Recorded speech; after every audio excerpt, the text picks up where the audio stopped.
अब यही प्रमाण आपको कुरान शरीफ, ये पवित्र शास्त्र देगा। अब इसमें भी 3 रोल हैं। एक तो हजरत मोहम्मद, वो पाक आत्मा पैगंबर, और एक उसका खुदा निराकार जो सामने नहीं आता, कोई आकाशवाणी करके या किसी जीव में, किसी पुजारी में प्रवेश करके उनके दूत, वो फरिश्ते आदेश देते रहते हैं। यहाँ पर वो निराकार अल्लाह, यही वो काल भगवान है, ये ब्रह्म है, ये अव्यक्त है, ये सामने नहीं आता, ये निराकार कहलाता है और आकार में ये अपने लोक में रहता है अलग से। वो निराकार अल्लाह जैसे अर्जुन को कह रहा है ब्रह्म, ऐसे ही ये हजरत मोहम्मद को कह रहा है।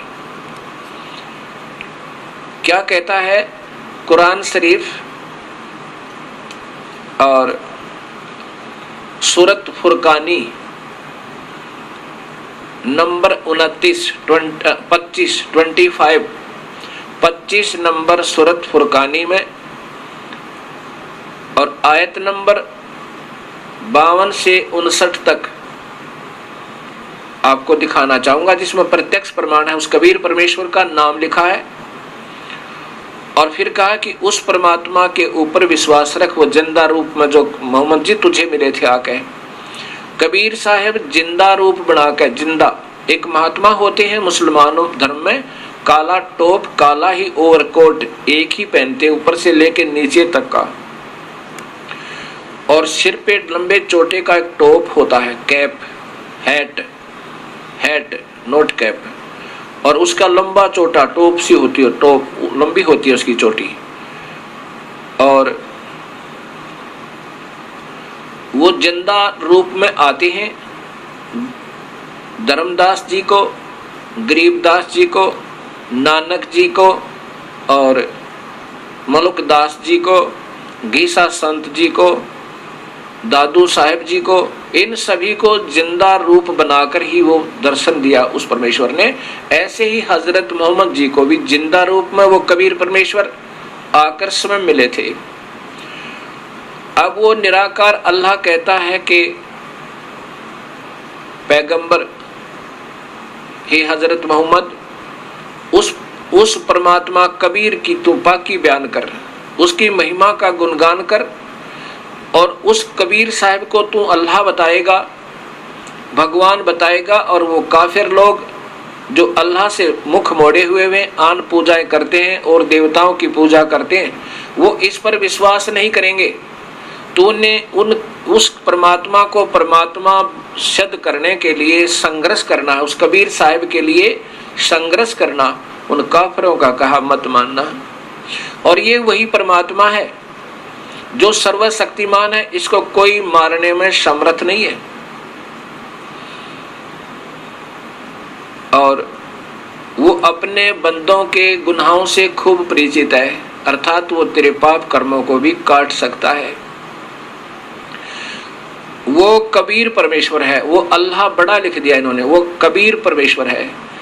और उसकी खबर किसी बाखबर से पूछ देखो, जो गीता जी के 4 अध्याय का 33 और 34 श्लोक बताता है, वही प्रमाण कुरान शरीफ बता रही है।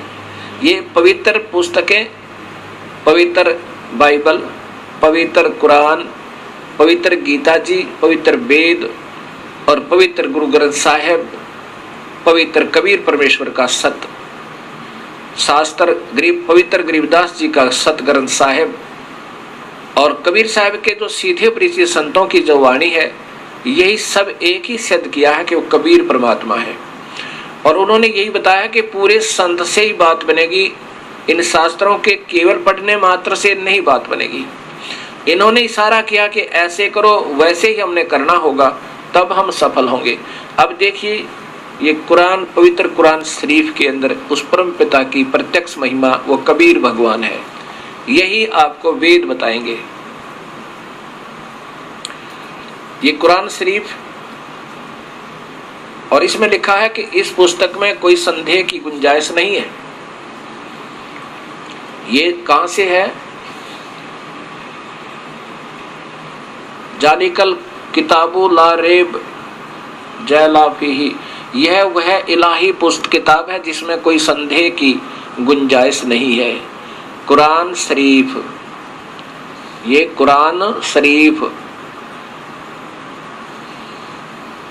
इसका अनुवाद सटीपन शास्त्रीय अरबी पद्धति पर नागरी लिपि में, ये लिखी तो अरबी भाषा में है, लिपि उर्दू है। अब इसमें साथ में हिंदी में भी इसको टीका किया है। शेरवानी संस्करण,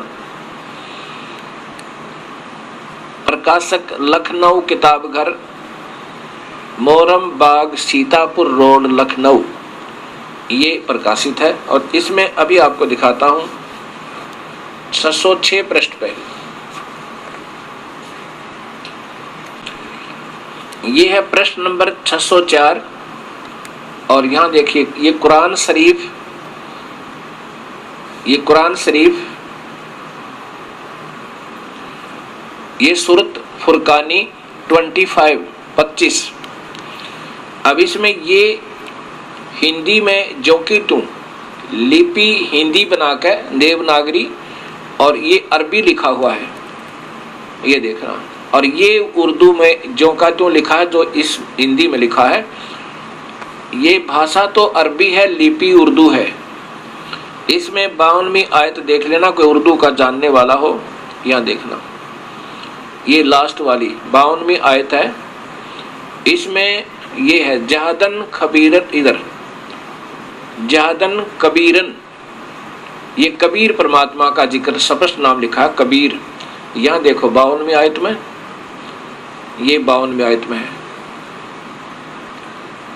ये 51 से प्रारंभ है, ये 51 समाप्त हुई। ये फला तुति अल काफिरन व जाहिदुम बहीर जिहादन कबीर, इसका क्या अर्थ बनता है इन्हीं की भाषा में। इन्होंने कोशिश की है समझाने की, लेकिन ये पूर्ण परिचित ना होने से क्या कहते हैं, ए पैगंबर तो काफिरों का कहा न मानना, ये इसकी हिंदी की है। और इस कुरान की दलीलों से उनका सामना बड़े जोर से करो। अब यहाँ कबीर का अर्थ इन नादानों ने केवल बड़ा लिख दिया। ऐसे वेदों के सरलार्थकर्ताओं ने कबीर कबीर कबीर का अर्थ कांति परिचय सर्वज्ञ आदि करके और उनको गोल मोल कर दिया। यहाँ कबीर कबीर शब्द ही लिखना था। अब इसका वास्तविक अर्थ क्या बनता है? इसका वास्तविक अर्थ बनता है कि हे पैगंबर अर्थात हजरत मोहम्मद जी को उनके अल्लाह भगवान निराकार ये काल कह रहा है कि ये काफिर उस कबीर को परमात्मा नहीं मानेंगे। और आप उनके साथ इन कुरान शरीफ में जो मैं तुझे बता रहा हूं, मेरे द्वारा जो आदेश, कुरान शरीफ में फरिश्तों के भी आदेश है, लेकिन जो परमात्मा का आदेश है वो सर्वोत्तम है। मैं जो तुझे बता रहा हूं ये सत्य मानना, और ये कुरान में जो मैं दलील दे रहा हूं इनके बेस पर, इस आधार पर, इस प्रत्यक्ष प्रमाण पर तो इनके आधार पर सत्य मानता हुआ उन काफिरों का सामना करना, संघर्ष करना, उनके साथ लड़ना नहीं, संघर्ष करना। वो कहेंगे कबीर परमात्मा नहीं, आप उनकी मत मानना, अपने इन कुरान शरीफ में जो मैं तुझे बता रहा हूं इसके आधार पर तू चलता रहना और आगे उसी परमात्मा के बारे में सत्य ज्ञान दर्शन करना। अब 51 में यहां देखो, उसके बाद 58 और 59 आयत में ये खबीरन लिख दिया इन्होंने, खबीरन, जबकि ये कबीर है, कबीरा, कबीरन, ये जिहाद कबीरा, खबीरा, ये है कबीर शब्द, लेखन में मिसप्रिंट हुआ है। यहां देखिए आगे, ये खबीरन, ये कबीर है। जहां आपने पहले देखा था बिल्कुल कबीर लिखा है, ऐसे ही ये भी कबीर ही है, लेकिन इनका अपने हिसाब से लिखने से, यहां देखो ये वो 52वीं आयत में आप देखिए इधर, यहां देखो ये सीधा कबीर लिखा है, ये आपके सामने है कबीरन, ये भी कबीरन ही है, वहां खबीरन गलती से लिखा गया, मिसप्रिंट हुआ है। अब इसका हिंदी देखो, हिंदी देखो, अब ये 51, 52वीं 53वीं आयत है, ये आपके सामने 53वीं आयत, और वो चल रहे, और वही है जिसने, ये वो परमात्मा है कबीर जिसने दो दरियाओं को मिला चलाया, एक मीठा प्यास बुझाने वाला, खारी कड़वा, और दोनों एक आड़ और मजबूत रोक बना दी। अर्थात ये परमात्मा है जिसने सारी सृष्टि को अपने हिसाब से रचा हुआ, और वही है जिसने पानी की बूंद से आदमी को पैदा किया, फिर उसको साहिबे नसब यानी किसी का बेटा या बेटी, और ससुराल वाला यानी किसी का दामाद बहू बनाया। और वह और तुम्हारा परवरदिगार, हजरत को कह रहे हैं, हजरत मोहम्मद को, निराकार परमात्मा पूर्ण परमात्मा के बारे में, और तुम्हारा परवरदिगार हर चीज करने में शक्तिमान है, वो सर्वशक्तिमान है, जो चाहे सो कर सकता है। और काफिर अल्लाह के सिवा ऐसों को पूजते हैं, आन देवी देवताओं की पूजा करते हैं, जो न उनको नफा पहुंचा सकते और न उनको नुकसान पहुंचा सकते। काफिर जो अविज्ञाकारी होते हैं, जो वास्तविक बात को नहीं समझते, ना मानते, उनको काफिर कहते हैं। और काफिर तो अपने परवरदिगार से पीठ दिए हुए हैं, मुंह मोड़े हुए, अर्थात वो सत भक्ति नहीं कर रहे। 55 में लिखा है, ए पैगंबर, हमने तुमको, ये निराकार अल्लाह, ये काल भगवान जो सामने व्यक्त रूप में नहीं आता, अव्यक्त रूप में रहता है, हमने तुमको खुशखबरी सुनाने और सिर्फ अजाब से डराने के लिए भेजा है, कि उनको बताओ कि गलत काम करोगे तुम्हें सजाएं मिलेंगी, गलत भक्ति करोगे तो तुम्हें हानि होगी, उस पूर्ण परमात्मा की भक्ति करो। इन लोगों से कहो कि मैं तुमसे इस अल्लाह के हुक्म यानी परमात्मा के बारे में सत्संग करने की कोई मजदूरी नहीं मांगता। हाँ, जो चाहे अपने परवरदिगार तक पहुंचने की राह इख्तियार कर ले। अगर कोई भक्ति चाहता है उस प्रभु के पाने की, तो नाम जप ले। ए पैगंबर, ओए होए, उस जिंदा, ये चैतन्य तेने अपनी तरफ से कर दिया, ये नहीं इसका अर्थ बनता। उस जिंदा रूप में जो तुझे मिला आकर, प्रभु अल्लाह पूर्ण परमात्मा, उस पर भरोसा रखो, जो कभी मरने वाला नहीं, वो कभी मरने वाला नहीं, और तारीफ के साथ उसकी पाकी बयान करते रहो, और अपने बंदों के गुनाहों से वह काफी खबरदार है। यानी वो सब जानता है अपने बंदों के, यानी जो उनकी भक्ति करते हैं, उनके सब का पाप कर्मों को, गुनाहों को माफ कर देगा। जिसने आसमान और जमीन में जो कुछ उनके बीच में है सबको 6 दिन में पैदा किया, ओए होए, और फिर तख्त पर जा विराजा, अर्थात प्रभु आकार में है। 6 दिन में सृष्टि रची, 7वें दिन अपने सतलोक में पहुंच गया। वो कबीर परमेश्वर है, मनुष्य जैसा परमात्मा का स्वरूप है। वह अल्लाह बड़ा का अर्थ है कबीर। वो खबीरन लिखा ना इन्होंने, वो कबीर है। वो यहाँ कबीर लिख दे, बड़ा ना लिखो, कबीरन लिख दे, बस सीधा कबीर। वह अल्लाह, वो भगवान कबीर है। वो रहमान है, वो बड़ा दयालु है। तो उसकी खबर किसी बाखबर इल्म वाले से पूछ देखो। ये 59वीं आयत फुरकान सूरत फुरकान की 25वीं सूरत में, ये 59वीं आयत तक इसमें स्पष्ट लिखा है कि उसकी खबर, रहमान है तो उसकी खबर किसी बाखबर माने बिल्कुल तत्वदर्शी संत से पूछ देखो। ये सिद्ध करना चाह रहा दास ने कि सभी शास्त्र कबीर परमेश्वर की महिमा बाई नेम गा रहे हैं। अभी आपने कुरान शरीफ के अंदर सुना, सूरत फुरकानी नंबर 25 आयत नंबर 52 से 59 तक आपके सामने पर्दे पर आई। उसमें ये लिखा है कि वो कबीर परमेश्वर है, उसके ऊपर पूरा विश्वास रखो, और वही भगवान है। कोई कहे वो परमात्मा नहीं है तो उनके संघर्ष करो, अर्थात उनकी बातें मत मानो। संघर्ष माने लड़ाई नहीं, संघर्ष करो। यानी उनकी बातें मत मानो। और उसी परमात्मा ने सब सृष्टि रची है और 6 दिन में सृष्टि को रच के 7वें दिन वो अपने तख्त पर जाकर विश्राम किया अपने मूल स्थान सतलोक में। और उस परमात्मा की पाकी बयान करते रहो, हजरत मोहम्मद को कह रहे हैं। और वो किसी के द्वारा नहीं मारा जाने वाला, वो तो वास्तव में अविनाशी वो है। अब इसी का प्रमाण गीता जी बता रही है कि मैं और तू अर्जुन जन्म मरण में है। काल ब्रह्म कह रहा है, काल भगवान कह रहा है क्षर पुरुष कि तेरे और मेरे तो असंख्यों जन्म हो लिए, तो आप और मैं तो जन्म मरण में है, लेकिन वास्तव में अविनाशी तो वो परमात्मा है। ये देखो, सबसे पहले वही गीता जी,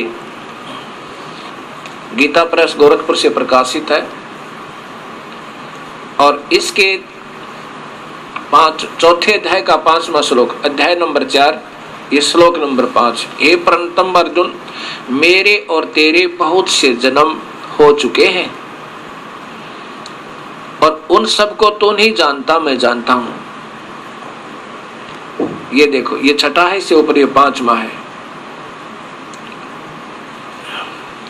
अब इससे क्या सिद्ध हुआ? स्पष्ट हो गया कि काल भगवान कह रहा है, ब्रह्म कह रहा कि तेरे और मेरे तो अर्जुन गणे जन्म हो लिए, आगे भी होंगे, पर तू नहीं जानता, मैं जानता हूं। इसलिए इससे सिद्ध है कि काल भगवान भी जन्म और मरण में है, अमर नहीं है। अब इसी का प्रमाण ये गीता जी दे रही है। दूसरा अध्याय, ये देखिएगा, अध्याय नंबर 2, अध्याय नंबर 2 और श्लोक नंबर, ये देखो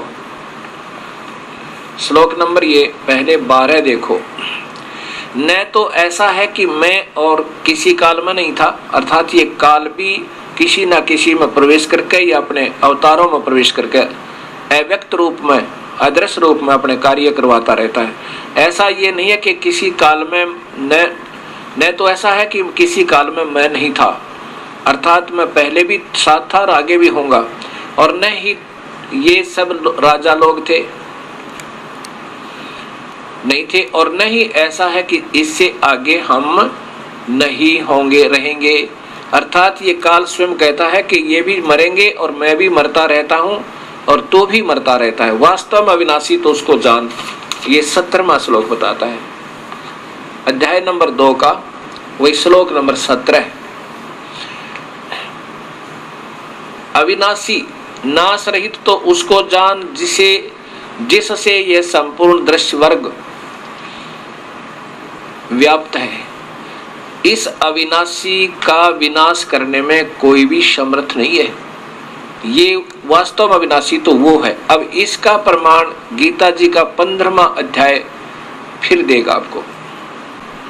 ये देखिएगा, गीता जी के 15वें अध्याय का ये 16वां श्लोक है। इसमें सीधा लिखा कि इस संसार में नाशवान और अविनाशी 2 प्रकार के पुरुषों भगवान हैं, या भगवान लिखना था इन्होंने।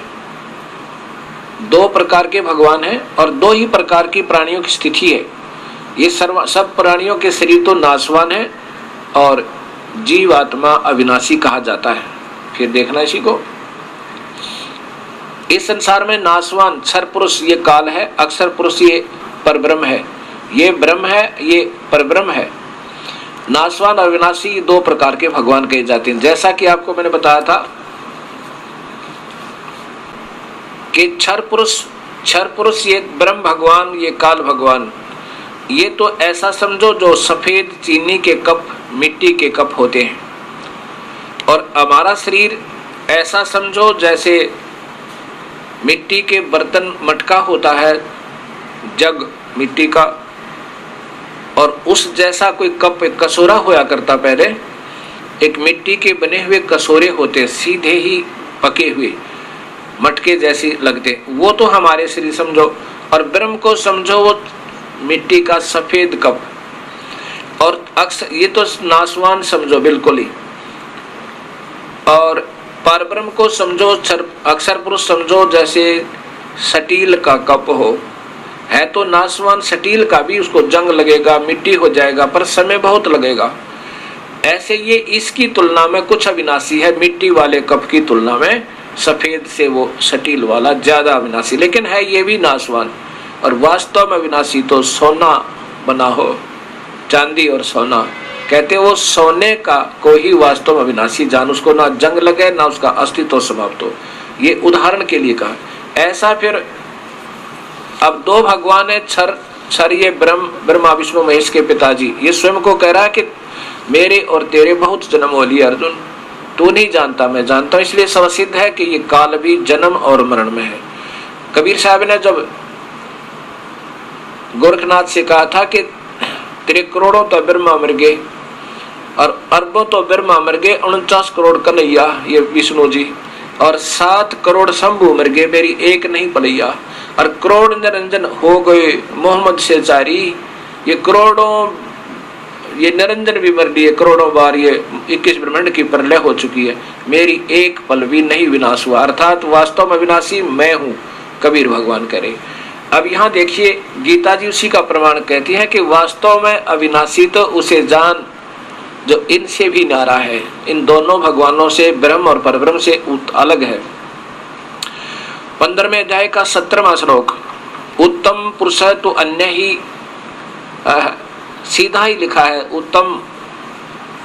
उत्तम पुरुष है माने भगवान तो अन्य ही, जो तीनों लोकों में प्रवेश करके सबका धारण पोषण करता है। अविनाशी परमेश्वर परमात्मा इस प्रकार कहा गया है। वास्तव में पुरुषोत्तम अर्थात अविनाशी तो उसे जान जो तीनों लोकों में प्रवेश करके सबका धारण पोषण करता है। अब देखो, अब वो कौन है वास्तव में भगवान, ये आपको ये चित्र बताएगा। 15वें अध्याय का प्रथम और द्वितीय श्लोक कहता है कि संसार रूपी उल्टा लटका हुआ ये वृक्ष रूपी, ये चित्र आप देखिए, इसमें ये संसार रूपी उल्टा लटका हुआ एक वृक्ष समझो, जिसके ऊपर को जड़ें हैं, जड़ें माने जो पूर्ण पालन करता वो परमात्मा, ये जड़ है ऊपर को, ये पूर्ण ब्रह्म कबीर साहब कबीर देव ये है वास्तव में वो परमात्मा जो सबका तीनों लोकों में भी सबका पालन पोषण यही करता है, क्योंकि पौधे को खुराक जड़ से ही चलती है, ये वो पूर्ण परमात्मा है। और आगे देखिएगा इसका तना, ये अक्षर पुरुष है। कबीर साहब कहते हैं अक्षर पुरुष एक पेड़ है, ये यहाँ से जो जमीन से ऊपर दिखाई देता है ये वृक्ष कहलाता है, इससे नीचे जड़ें हैं वो गुप्त हैं। अक्षर पुरुष एक पेड़ है, निरंजन वा की डार, अक्षर पुरुष ये परब्रह्म, ये क्षर पुरुष ये ब्रह्म है, ये निरंजन काल ये उसकी एक शाखा है, एक डार है मोटी, ऐसी ऐसी सैकड़ों डार और होती है पेड़ पे, उसमें से एक है ब्रह्म, और उस ब्रह्म से आगे फिर 3 शाखाएं हैं। ये तीनों देवा शाखा है, ये पात रूप संसार, ये रजगुण ब्रह्मा, सतगुण विष्णु, तमगुण शिव जी, ये तो शाखा, फिर ये पात रूप में संसार, ये देवी देवता आगे इन्हीं से उत्पन्न है और आगे इनकी अंडर कंट्रोल है। अब इन सबका पालन करता कौन हुआ? गीता जी के अनुसार और पूर्ण परमात्मा ये कबीर साहब सबका पालन करता है, यही तीनों लोकों में प्रवेश करके सबका धारण पोषण करता है। अब यहाँ से खुराक चलती है, तना में गई, देखिए तना में, और तना से फिर यानी अक्षर पुरुष के पास, अक्षर पुरुष से फिर ब्रह्म से फिर आगे तीनों देवताओं में। अब इनके लिए तो ये निरंजन पालन करता नजर आता है ब्रह्मा विष्णु महेश के लिए, और इन पत्तों टहनियों के लिए ब्रह्मा विष्णु महेश पालन करता नजर आते हैं, लेकिन ये वास्तव में पालन करता नहीं है। ये खुराक कहाँ से चलती है? वहां से नहीं चलेगी तो ये कुछ भी नहीं कर सकते।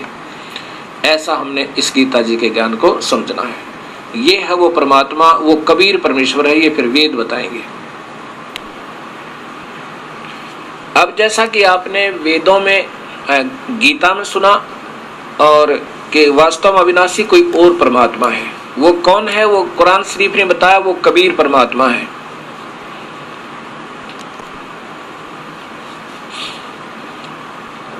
वो कबीर परमात्मा है, और कुरान शरीफ ने ये भी बताया कि ये वही परमात्मा है कबीर जिसने 6 दिन में सृष्टि को रचा और 7वें दिन विश्राम पाया।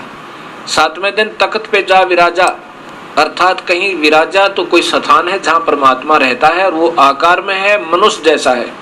ये प्रमाण ये पवित्र बाइबल करेगा आपके सामने। ये देखिएगा, ये पवित्र बाइबल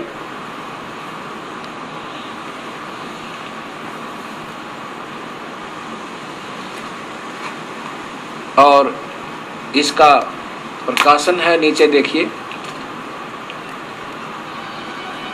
इंडिया बाइबल लिटरेचर 67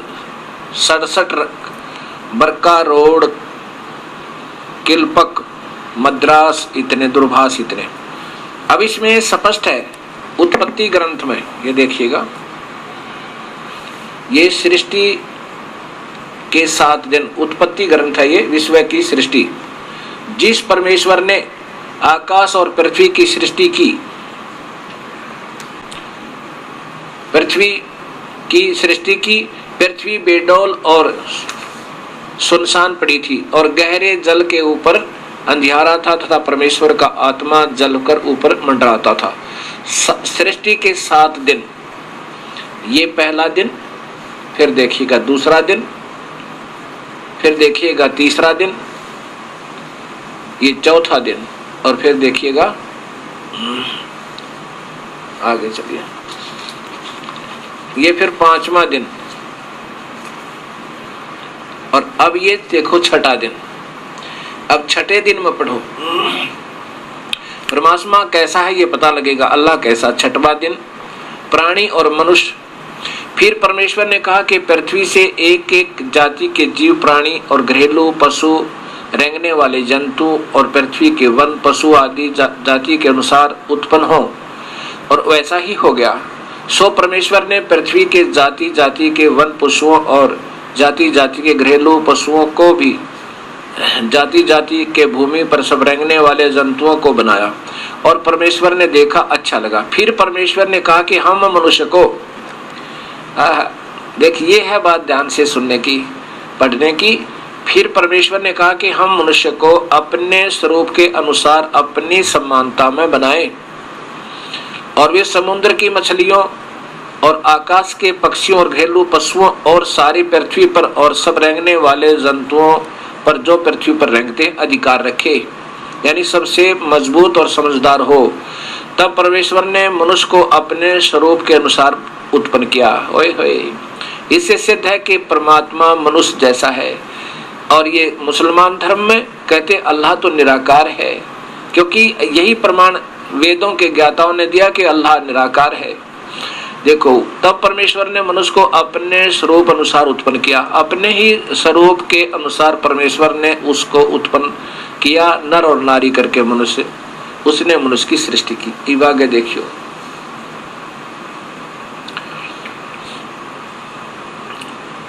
अब यहाँ देखिएगा, फिर परमेश्वर ने उनसे कहा, सुनो, अब ये खाने के लिए कहीं मांस मिट्टी का परमात्मा की तरफ आदेश से आदेश नहीं है, ये कुल मालिक का आदेश है। आगे कोई आदेश मिट्टी खान, मांस मिट्टी शराब पीने का है तो वो परमेश्वर का नहीं, अवहेलना है।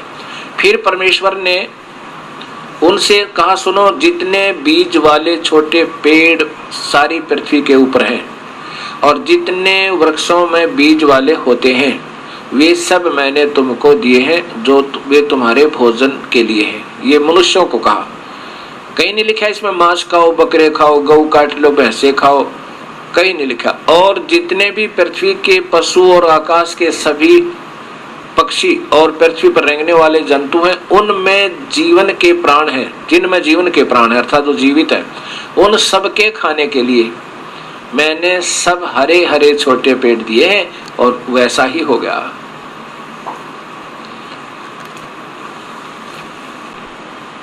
अब आपने सुना और देखा आंखों से और पढ़ा, कितना प्रत्यक्ष प्रमाण है। ये काल ही सबको धोखा दे रहा है। ये स्वयं सामने व्यक्त रूप में नहीं आता और अव्यक्त रूप से किसी के अंदर प्रवेश करके अपने आदेश दे देता है। उनमें कुछ सत्य होते हैं, कुछ असत्य भी होते हैं। अब जैसे गीता जी को आप पढ़ते रहिए, अब इस तरह पढ़ना गीता जी को जैसे दास पढ़ा होगा, फिर पता चलेगा। क्योंकि ये पूर्ण परमात्मा के डर से ज्ञान तो सही देता है और कहता है उस परमात्मा का मार्गदर्शन करो, परमात्मा कोई और है, स्वयं भी कहता है, लेकिन उनकी पूजाएं गलत करवा देता है। कबीर साहब से वार्ता हुई थी इस काल की, कहा था कि नाम तो मैं लूंगा तेरा ही, तेरी ही महिमा गाया करूंगा, लेकिन पूजा सही नहीं बताऊंगा, पूजा गलत करवाऊंगा और ज्ञान आप ही का दिया करूंगा कि परमात्मा कोई और है, उसका कबीर नाम है, वही सारी सृष्टि का रचनहार है, लेकिन अंत में ज्ञान वो यानी पूजा अधूरी दे करके इन सबको गुमराह रखूंगा। ऐसा उसने अपना कबीर साहब से, जब कबीर साहब जोगजीत नाम से आए थे, वो नहीं पहचान पाया काल के ये परमात्मा है। जोगजीत समझ के उनसे फिर अपने खुल्लम खुल्ला ये कह दिया था कि नाम तुम्हारा ले करूं आवाजा और 12 पंथ करूं मैं साजा, उन 12 नकली पंथ चलाऊंगा, उनमें तुम्हारा नाम लेकर कबीर परमात्मा है, कोई और अल्लाह है, वो सतलोक में रहता है, ऐसे पंथ चलाऊंगा नकली और नकली नाम दिवाऊंगा और फिर वो सब मेरे ही चक्कर में रहेंगे। 12 पंथ करूं मैं साजा, नाम तुम्हारा ले करूं आवाजा, और इन 12 पंथों में नाम जो ले ही सो मेरे मुख आंस में ही, वो मेरे ही चक्कर में रहेंगे, मेरे से बाहर नहीं जा सकते, क्योंकि वो शास्त्र विरुद्ध साधना करेंगे और गलत नामों का आधार दिया करेंगे। ऐसा ये काल कहता है और ये स्वयं सामने नहीं आता। अब इसी का आगे फिर देखिए गीता जी के 7वें अध्याय को फिर पढ़िए। अब गीता जी को ऐसे पढ़ना था हमने और जिससे हमें लाभ होना था। अब ये देखिए 7वें अध्याय का फिर 19वां आपने पढ़ लिया कि उन तत्वदर्शी संतों को ढूंढ ले, ऐसा जानने वाला महात्मा सुदुर्लभ है। बहुनाम जन्मानाम अंते ज्ञानवान माम प्रपद्यते, यानी ब्रह्म साधना भी बहुत जन्मों के बाद ये ज्ञानी पुरुष होते हैं, भाग्यवान आत्मा जो मेरी पूजा करते हैं। लेकिन वासुदेव सर्व, वासुदेव कौन? जो सर्वव्यापक परमात्मा, कबीर परमेश्वर, कुल मालिक, ऐसा कोई बताने वाला है वो महात्मा बहुत ही दुर्लभ है। अब 20 में देखो,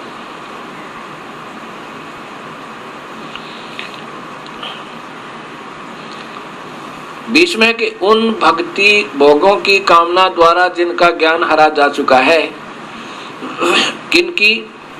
तीनों गुणों की पूजा करके देवी देवताओं की पूजा करने वालों का जिनका ज्ञान हरा जा चुका है, वहीं तक की सीमा तक, उन्हीं पूजाओं तक जिनका ज्ञान हरा जा चुका है, अपने स्वभाव से प्रेरित होकर उस नियम का ध्यान करके अन्य देवताओं को भजते हैं, पूजते हैं। अन्य संस्कार स्पष्ट है, अन्य देवता प्रपद्यते, अन्य माने और दूसरे देवता माने भगवानों को, ब्रह्मा विष्णु महेश अन्य देवता मानते हैं, क्योंकि वह लिखा है कि 3 गुणों तक की पूजा व्यर्थ है। एक ब्रह्म की पूजा छोड़कर, मेरी पूजा छोड़कर तीनों गुणों की पूजा जो करते हैं व्यर्थ है। अन्य देवता पूजते प्रपद्यन्ते। अब 21 में लिखा है,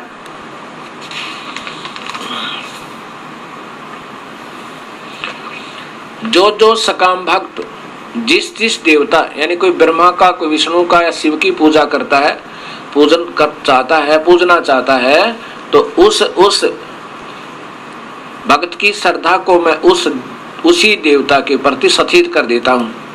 अब जिसने पूजना चाहता है वो पूज ले, लेकिन उतना ही लाभ मिलेगा। जैसे मुख्यमंत्री कहे कि भाई तुम मेरी पूजा करो, तुम नीचे के अधिकारियों की पूजा करते, वो तुम्हें कोई केवल सीमित लाभ दे सकता है और उनके द्वारा दिया गया लाभ वो अक्षीणिक है, एक ही तरह का है, वो संपूर्ण नहीं दे सकते। उन एक प्रांत के अंदर अन्य अधिकारियों की पूजा से तो तुम मेरी पूजा करो, मेरे पर आश्रित हो जाओ, मेरी मर्यादा में रहो, मैं तुम्हें उनसे ज्यादा लाभ दे दूंगा। लेकिन कोई नहीं मानता है तो करता रहे उनकी पूजा, लेकिन उन बुद्धिहीनों का वो अक्षीणिक सुख है, यानी कोई छोटा मोटा राहत वो दे सकते हैं। और उन अधिकारियों को मैंने ही कुछ पावर दे रखी है, इसलिए वो छोटा मोटा लाभ तुम्हें दे रहे हैं। अगर मेरे ऊपर आश्रित हो जाओ तो मैं तुम्हें पूर्ण लाभ दूं जितना मैं दे सकता हूं। जो जो सकाम भक्त जिस देवता के स्वरूप को श्रद्धा से पूजना चाहता है, ये 21वां श्लोक है। उस भगत की श्रद्धा में उस देवता के प्रति स्थिर करता हूँ कि मर कुएं में पड़ कर ना मानता था। ये देखो अब 22 में लिखा है कि वह पुरुष उस श्रद्धा से युक्त होकर उस देवता का पूजन करता है और उस देवता के द्वारा देवता से मेरे ही द्वारा विधान किए इच्छित भोगों को निसंदेह प्राप्त करता है। जैसे मुख्यमंत्री कह रहा हो कि मैंने ही उनको कुछ पावर दे रखी है और उससे कुछ लाभ ले रहे हो। आगे फिर स्पष्ट कर दिया कि इन बुद्धिहीनों की ये पूजा गलत है। अब ये 23वां श्लोक है, ये देखिएगा श्लोक नंबर 23 में स्पष्ट है। अध्याय नंबर ये 7 है, श्लोक नंबर 23 है, ये देखिएगा। परंतु उन अल्प बुद्धि वालों का, बुद्धिहीनों का, मूर्खों का वह फल नाशवान है। अब देवताओं को पूजने वाले देवताओं को प्राप्त होते हैं और मेरे भक्त मुझे ही प्राप्त होते हैं। अब आगे स्पष्ट हुआ। अब 7वें अध्याय के 23वें श्लोक में काल भगवान ने स्पष्ट कर दिया कि उन मूर्खों का ये गलत साधना है। अब उनके जो देवता पूजेंगे वो देवताओं के पास जाएंगे, उनके बंधुआ मजदूर बनेंगे और फिर ये देवता भी अपने देव समय को भोग के, अपना पीरियड भोग के और फिर ये गधे बनेंगे, 84 माँ होंगे और साथ में उनके पुजारी। ऐसे ही भगवान ने कहना चाहा कि देवताओं के पुजारी देवताओं को प्राप्त होंगे और मेरी भक्ति करने वाला मेरे पास आ जाएगा। यानी ब्रह्म तक की साधना, ब्रह्म तक के लाभ महास्वर्ग को प्राप्त हो जाएगा, मुझे ही प्राप्त होगा। प्राप्त होने का तात्पर्य यहाँ पर ये नहीं है कि वो परमात्मा पावेगा, नहीं, अर्थात ब्रह्म साधना से मिलने वाला जो सुख है वो महास्वर्ग में पहुंच जाएगा। अब आगे लिखा है कि मैं कभी आकार में नहीं आता और ये नादान। अब आगे 24 और 25 में स्पष्ट लिखा है, जैसे मैंने सृष्टि रचना में आपको बताया था कि इसने प्रण किया था, प्रकृति देवी से कहा था कि आज के बाद मैं कभी आकार में नहीं आऊंगा, कभी भी मैं किसी के सामने व्यक्त रूप में प्रकट नहीं होऊंगा। ये मेरा अटल और घटिया नियम है। अब घटिया तो न्यू लिखा, अनुत्तम तो इसलिए कहा इसने कि जो पिता अपने पुत्रों को भी स्पष्ट बात ना बतावे, उनको गुमराह रखे, उनको मारे और खावे, कभी सामने नहीं आवे और जो चाहे उनको नचा नचा के दुखी करे, तो इससे घटिया और क्या हो सकता है। ऐसे ये काल सामने तो आता नहीं, अपने पुत्र ब्रह्मा विष्णु महेश की भी दुर्गति रखे। भगवान श्री कृष्ण का जीवन देखे, सारा जीवन दुख में रहा। भगवान श्री राम का जीवन देखे, जबरदस्ती अवतार बना के भेजता है,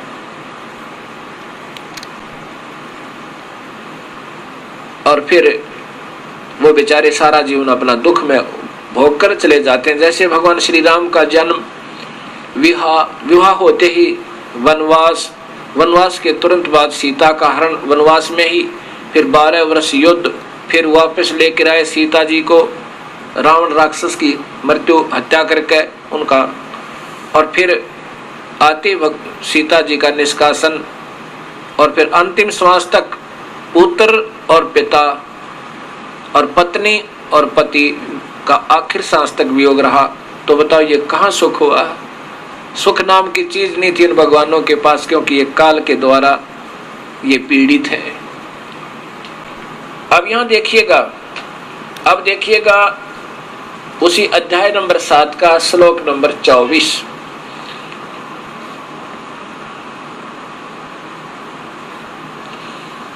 ऐ बुद्धे, बुद्धिहीन पुरुष, बुद्धिहीन व्यक्ति मेरे अनुतम। अब देखो यहाँ ठीक लिख दिया, अनुतम का अर्थ अनुतम ही कर दिया। और वहां इस महात्मा जी ने 18वें श्लोक में, इसी अध्याय के 18वें श्लोक में क्या कर दिया? अति उत्तम, और यहाँ अनुत्तम लिख के पीछा छुटवा दिया। यह समझदारी की इसने। ये 18वां देखो, इसी 7वें अध्याय के यहाँ तो अनुतमाम का अर्थ अति उत्तम कर दिया। अनुतमाम, अति घटिया था, घटिया लिखना था यहाँ पे अश्रेष्ठ। और इसी के 24वें श्लोक में इसी को अनुत्तम ही लिख कर अपना पीछा छुटा लिया। बहुत अच्छा किया। ये देखिएगा 24वां श्लोक, ये देखो, ये अनुतम, यहाँ अनुतम लिख दिया, संस्कृत हिंदी कर दिया अनुतम, ये अच्छा किया। वहां भी अनुतम ही लिख देता, बहुत अच्छा था। अब अबुध है, बुद्धिहीन पुरुष मेरे अनुतम अविनाशी परम भाव को न जानते। ये काल कह रहा है, क्या कह रहा है कि मैं कभी व्यक्त रूप में सामने नहीं आता। अव्यक्त, अव्यक्त का अर्थ होता है मैं कभी व्यक्तिगत रूप से प्रकट नहीं होता। ये तो अपने हिसाब से बना दिया इन्होंने। अव्यक्तम माने मैं कभी किसी के सामने व्यक्तिगत रूप से नहीं आता, आकार में नहीं आता। माम माने मुझ, व्यक्तिम मुझे आकार में आया हुआ मानते हैं।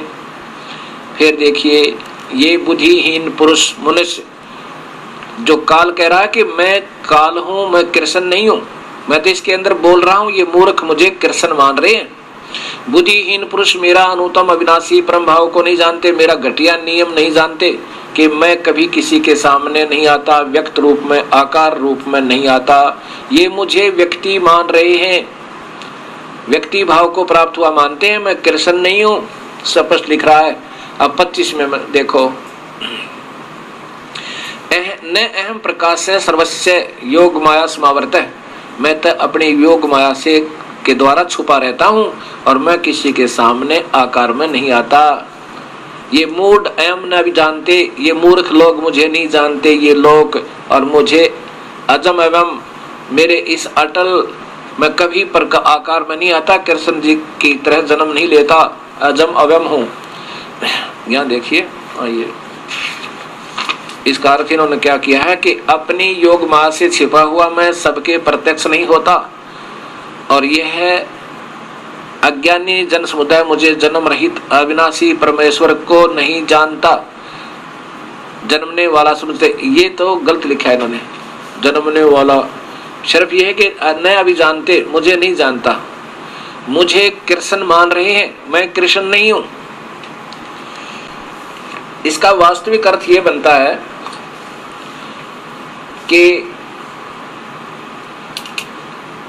मैं अपनी योग माया से छुपा रहता हूं। न अहम प्रकाश से सर्वस्य योग माया समावर्त है, मैं किसी के सामने प्रकट नहीं होता और न ही मैं कृष्ण राम की तरह जन्म लेकर आता हूं। ये मेरा अवयम, अवयम माने अविनाशी, अनुतम, ये मेरा अविनाशी नियम है, मैं कभी किसी के सामने नहीं आता। अयम माने यह है, अवयम ये मेरा अविनाशी नियम को न अभी जानते मूढ़ा, मूढ़ लोका, ये मूर्ख लोग मेरे इस अविनाशी नियम को नहीं जानते कि मैं राम कृष्ण परशुराम जी के की तरह नहीं आता। ये तो मैं ही इनको अपनी प्रेरणा से यहाँ जन्म देता हूँ और इनमें प्रवेश करके अपना सब कार्य कर जाता हूँ। अभी आपने पवित्र गीता जी के अंदर सुना और आंखों देखा और पढ़ा। अब जैसे भगवान काल कह रहा है कि मैं कभी व्यक्त रूप में, व्यक्तिगत रूप में, आकार में किसी के सामने नहीं आता, और ये मूर्ख लोग मुझे आकार में आया हुआ कृष्ण मान रहे हैं, मैं कृष्ण नहीं हूं। अब यहां बात विचार करनी होगी, क्योंकि ये पुराना रंग हमारे बहुत चढ़ा हुआ है।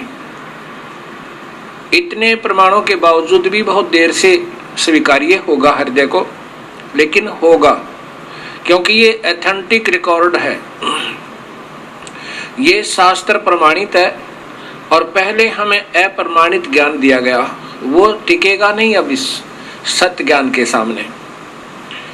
कबीर साहब कहते हैं, और ज्ञान सब ज्ञानड़ी, कबीर ज्ञान सो ज्ञाने, जैसे गोला तोब कहा करता चले मैदाने।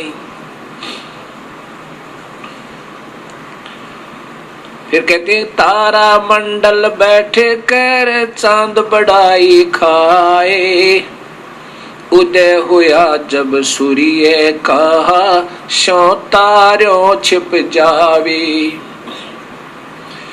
अब ये सूर्य उदय हो रहा है, सत भक्ति का, शास्त्रों का पुनरुत्थान हो रहा है। शास्त्र तो पहले ही पवित्र हैं, लेकिन उनको फिर वापस हर भक्त के सामने पहुंचाया जा रहा है। कबीर परमात्मा की ही रजात है, जीव कुछ नहीं कर सकता।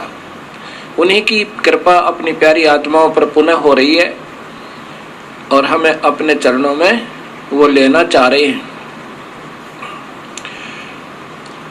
अब यदि यहाँ कोई ये कहे कि गीता जी श्री कृष्ण जी ने बोला था, अभी तक तो हमें यही बताते आए थे कि भगवान श्री कृष्ण जी ने गीता का निर्मल ज्ञान दिया था। किस लिए दिया था? फिर बताते थे कि अर्जुन युद्ध नहीं करना चाह रहा था और भगवान ने युद्ध कराना जरूरी था। बताओ भाई, ये तो उनका उत्तर होता था उन अधूरे गुरुओं का। और कहते थे श्री कृष्ण जी ने, अभी भी कह रहे हैं, अल्पज जिन्होंने गीता जी को उठाकर भी नहीं देखा होगा और देखा होगा तो उनकी बुद्धि से बाहर, क्योंकि वो बच्चे हैं, वो स्वयं अनजान है। जिसको स्वयं ज्ञान नहीं मार्ग का, वो दूसरों को मार्ग बता रहा है, वो कैसा मार्गदर्शक। वो तो महा धोखा दे रहा है, इस मनुष्य जीवन को बर्बाद कर रहा है। जिसको ज्ञान नहीं किसी रास्ते का, वो बता रहा दूसरों को इधर आ जाओ, इधर चले जाओ, वो गलत गाइड कर रहा है, वो गलत मार्गदर्शक कर रहा है, दर्शन कर रहा है।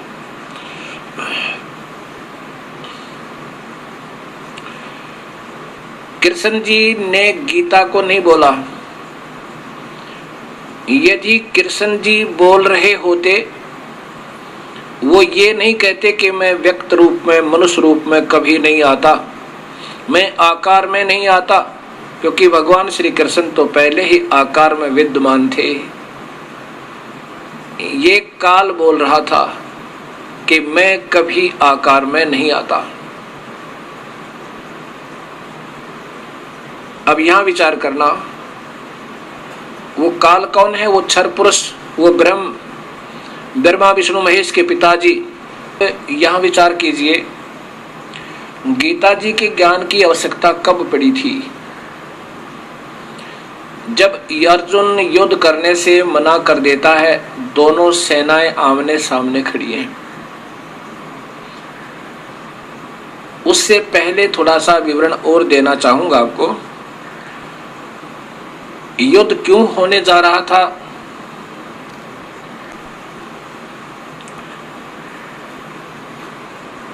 कौरव पांडवों का आपस में भाई बंटवारा नहीं हो रहा था। दुर्योधन पांडवों को हिस्सा नहीं दे रहा था और पांडव अपना हिस्सा राज्य का मांग रहे थे कि आधा हिस्सा हमें दे दो। दुर्योधन ने स्पष्ट मना कर दिया था कि तुम्हें मैं कुछ नहीं दूंगा। इसके लिए फिर भगवान श्री कृष्ण से पांडवों ने प्रार्थना की कि आप हमारा राजीनामा कंप्रोमाइज करवा दो। भगवान श्री कृष्ण 3 बार शांति दूत बनकर इस अनर्थ को बचाने की भरसक प्रयत्न करते हुए और कौरव और पांडवों को समझाने के लिए 3 बार गए थे और कहा करते थे कि दुर्योधन विनाश हो जाएगा, ना राज्य रहेगा और ना तुम रहोगे। ना जाने युद्ध में कौन मर जावे, आप ही मर जाओ या पांडव ही मर जाएं। पांडवों को भी कहा करते थे भाई युद्ध में ना जाने किसकी मृत्यु हो जावे और फिर ये राज किस काम आएगा। आपस में अपना प्रेम से अपना हिस्सा बांट लो। लेकिन न दुर्योधन मान रहा था और न ही पांडव मान रहे थे।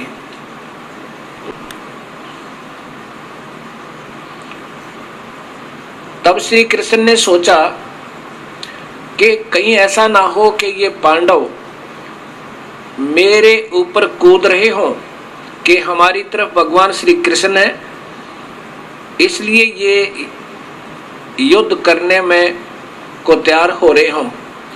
इसको भी, इस समस्या का भी समाधान करने के लिए और इस युद्ध जैसे अनर्थ, घोर युद्ध अनर्थ को टालने के लिए भगवान श्री कृष्ण ने दोनों के सामने कौरव और पांडव के सामने कहा था कि भी देख लो, अगर तुम नहीं मान रहे हो, आपकी इच्छा है, लेकिन युद्ध अच्छी बात नहीं। ना जाने कितनी बहन विधवा होंगी, ना जाने कितने बच्चे अनाथ होंगे।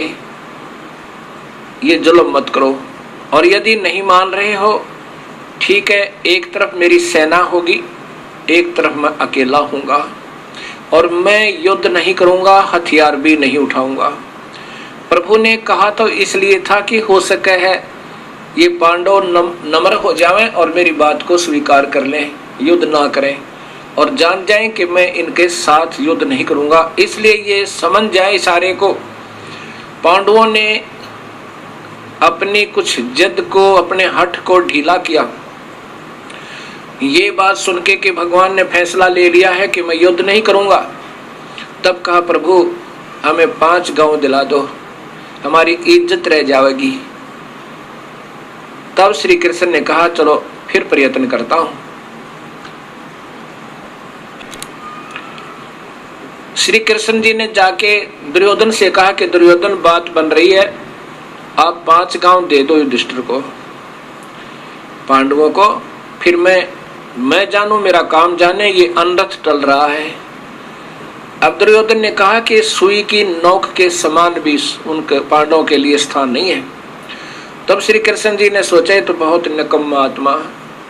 तब कहा था दुर्योधन तुम्हारा विनाश हो जाएगा, आंख खोल ले, ये समय है तुम्हारा इतने अनर्थ के टालने का, और 5 गांव दे दे तुमको। जब भगवान श्री कृष्ण ने उन्हें अच्छा करड़ा करके बातें कही तो दुर्योधन ने कहा अपनी सेना से कि पकड़ लो इसको, पकड़ लो श्री कृष्ण को। तब भगवान श्री कृष्ण ने अपना विराट रूप दिखाया।